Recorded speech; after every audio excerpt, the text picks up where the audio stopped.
Agnese Klavina went missing from Aqwa nightclub. She had moved countries, built a life, and embraced her dreams with open arms. Yet in the span of a single night, she would vanish into silence, leaving only shadows and questions in her wake. On September 6, 2014, Agnese Klavina stepped into the neon glow of Marbella's nightlife. To a renowned nightclub called Aqwa, situated in Puerto Banús, Nueva Andalusia. Unaware that it would be her last known evening. Friends remembered her laughter, her smile, the way she lit up every room. Hours later, that light was gone. What remained was a mystery that would unravel slowly, painfully, leaving her loved ones desperate for answers that never truly came. I want to know what happened to my daughter.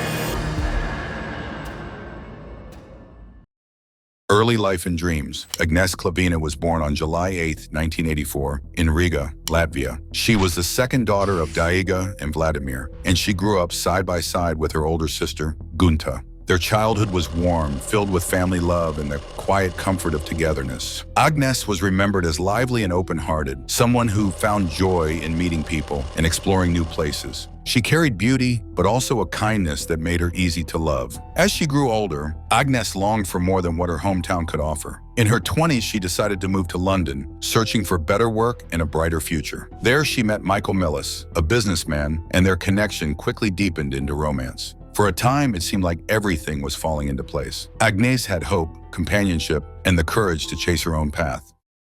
The move to Marbella. In 2014, Agnese was offered a short-term contract in Marbella, Spain. The position was at the Ocean Club, a luxury venue that drew wealthy tourists from across the world. For Agnese, it was a chance to experience something new, a chance to step further into the life she had dreamed of. Marbella was beautiful, with sunlit beaches, elegant resorts, and a nightlife that never seemed to rest. Although she would be leaving Michael in London, she decided to take the opportunity with the support of her family. From the moment she arrived, Agnese shared pieces of her new life on social media. Photographs showed her smiling, exploring, and surrounded by new friends. When her contract ended, she quickly found work at another restaurant, showing her determination to build something lasting. To those watching from afar, it seemed that Marbella suited her well. She was thriving in a city of light and possibility, unaware that danger lingered close. The final night. September 6, 2014 began like many other weekends in Marbella. The city was alive with visitors, music pulsed through the streets, and Aqwa nightclub was filled with people looking for escape. That night, Agnese chose a bright, multicolored halter dress. She carried a large white handbag and joined her friends in the crowded club. Photos captured her laughing, drink in hand, glowing with the ease of someone enjoying the moment. Around 3 a.m., her friends decided to leave. They were tired, but Agnese wanted to stay. She told them not to worry, that she would take a taxi home. They watched her mingling, speaking with a woman who seemed foreign, perhaps Russian. To them, it was nothing unusual. Agnese was always social, always open to conversation. They left her behind, trusting her words. That final photograph, her smile framed by the club's flashing lights, would become the last image her friends and family would ever see. Beyond that moment, Agnese slipped into a silence that no one could break. Silence and fear. In the days that followed, worry began to spread. Calls to Agnese's phone went unanswered. Messages remained unread. For her family, this was alarming. She was never one to disappear without a word. Agnese stayed close to her sister and mother, and she always kept her loved ones updated through texts or social media. Now, there was nothing. Her boyfriend Michael, still in London, tried to reach her again and again. When it became clear something was wrong, he contacted the police in Spain, only to be told he would need to report in person. Days slipped away before he, along with Gunta and Daiga, traveled to Marbella. When they entered her apartment, everything was in its place. Clothes hung neatly, bank cards untouched, her belongings waiting for her return. It looked as if she had simply stepped out, expecting to come back. Instead, her absence deepened into fear, and her family began to feel the weight of a mystery they could not explain. CCTV and dark discoveries. It took 4 days before investigators even looked into the last place Agnese had been seen. By then, most of the CCTV recordings from Aqwa had already been deleted. Luckily, some files were recovered, and what they showed was chilling. At 6 in the morning, Agnese was seen leaving the club with a tall man. They spoke outside the entrance, and her body language revealed discomfort. He held her wrist firmly, guiding her toward a black Mercedes with tinted windows. Another man was already waiting inside. At one point, Agnese tried to resist, pulling away slightly, but the man pressed his hand against her waist, steering her forward.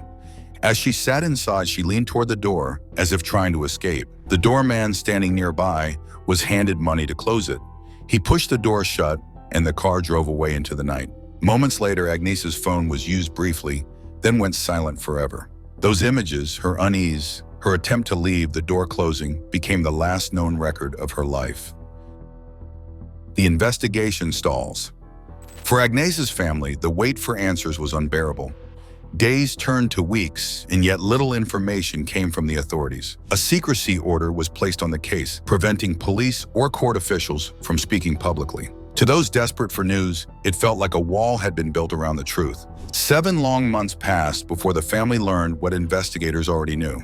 The man seen with Agnese in the footage was identified as Wesley Capper, the wealthy son of a British property developer.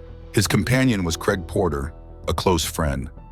Both admitted being with Agnese that night, but claimed she willingly entered the car and later asked to be dropped off at a roundabout far from her home. Their story raised doubts. Why would she choose to leave herself stranded in a dark, empty area?